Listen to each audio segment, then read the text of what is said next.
And so I call the airline and I say, hey, I'm done early. I'd really love to get home to my family. I see that you've got availability in the earlier flight. Can I get on that flight? Most businesses focus on marketing hacks, sales funnels, or scaling systems. But here's the thing, none of that actually works long term if you're missing this one thing. It's the one strategy that feels too soft to be strategic, but it is the reason why your favorite brands win.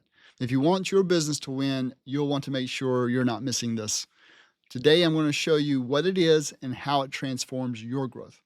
I'm not going to beat around the bush.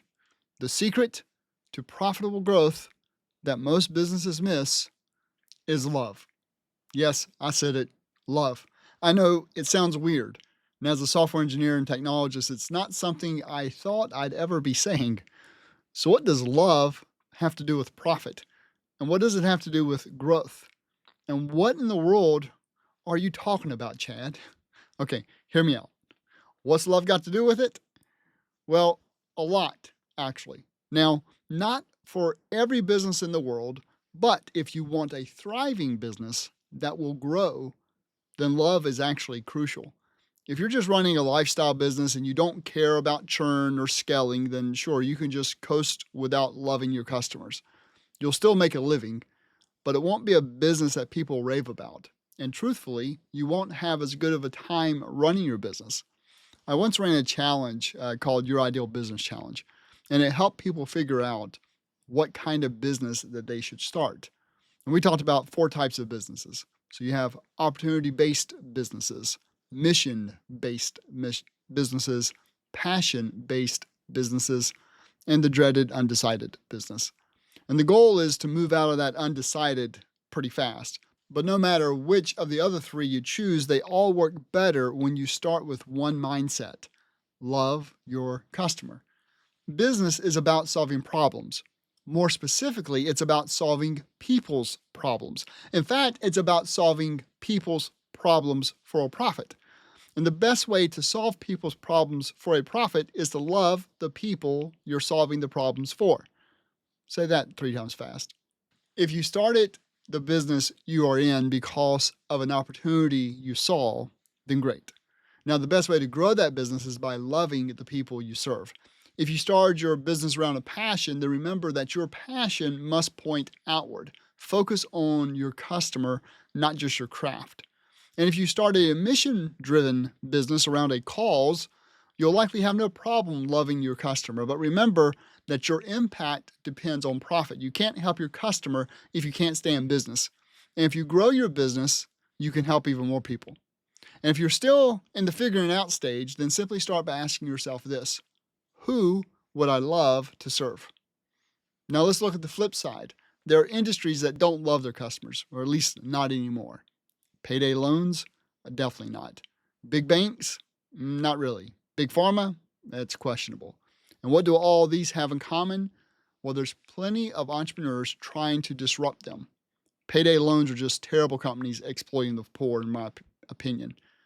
Big banks are going to be disrupted by Web3 in the near future.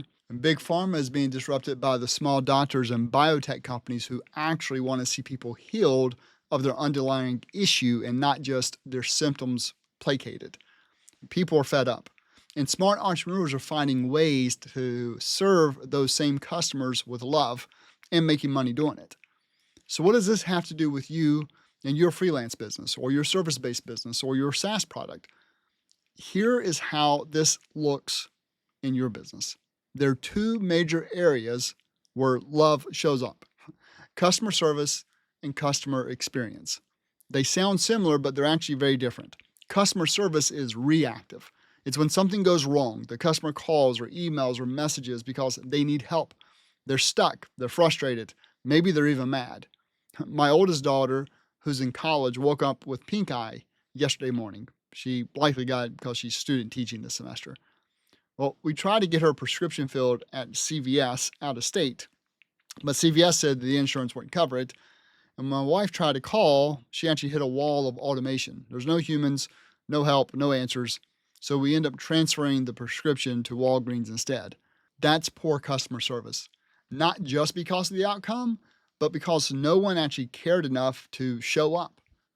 Now, contrast that with customer experience, which is proactive. It's how you design the customer's journey, all the way from their first impression to their final result. Well, the goal is not to have a final result, but an ongoing relationship where you're able to provide them more and more value every single day. But what does designing the customer journey actually look like? Well, I'm glad you asked. Let's say you're considering a new feature for your SaaS product, or you're thinking about adding a new service offer to your business. You might be tempted to ask, what would get attention? But a better question is, what does my customer actually want? And the deeper question, what do they truly need? With this strategy, which came to exist because of the love you have for your customer, you're not waiting for them to complain. Instead, with this strategy, you're building with them in mind from the very beginning. In fact, you're asking things like, what is their frame of mind when they first hear about the problem that you solve, but they don't even know that you exist yet? What are they thinking when they first see your brand? How did they see it, and how did that impact their impression of you and your company? How do they feel when they sign up? What do they actually experience when they log in? Or what's the onboarding experience like? Are they confused? Are they excited? Does it feel human? Does it feel cold?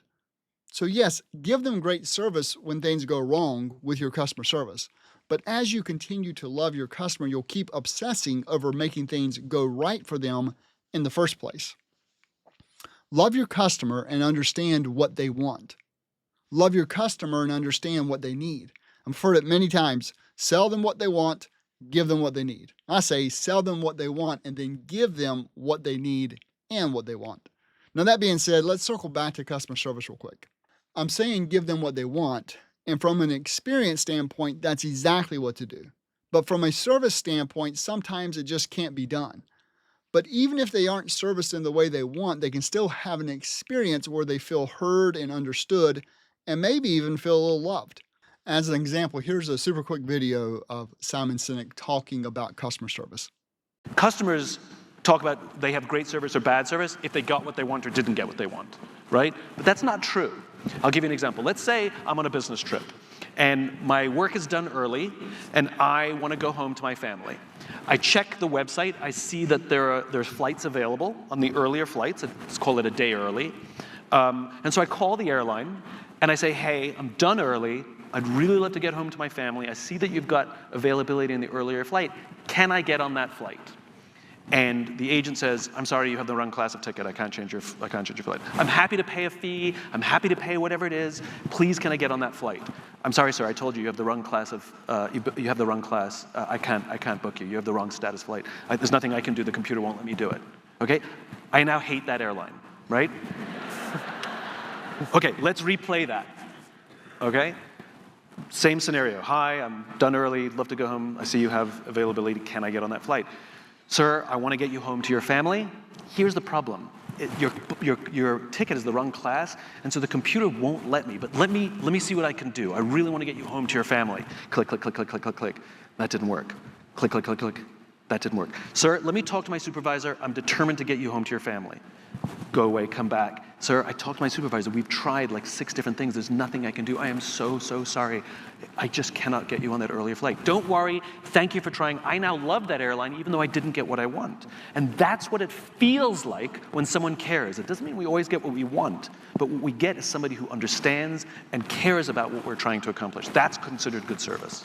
So that customer did not get what they want, but they still had a great experience. And the only way to actually make your customer's journey an excellent one is by obsessing over it. The only way you'll do that is if you love them. So love your customer. Not only will your customer thank you, but so will your bank account.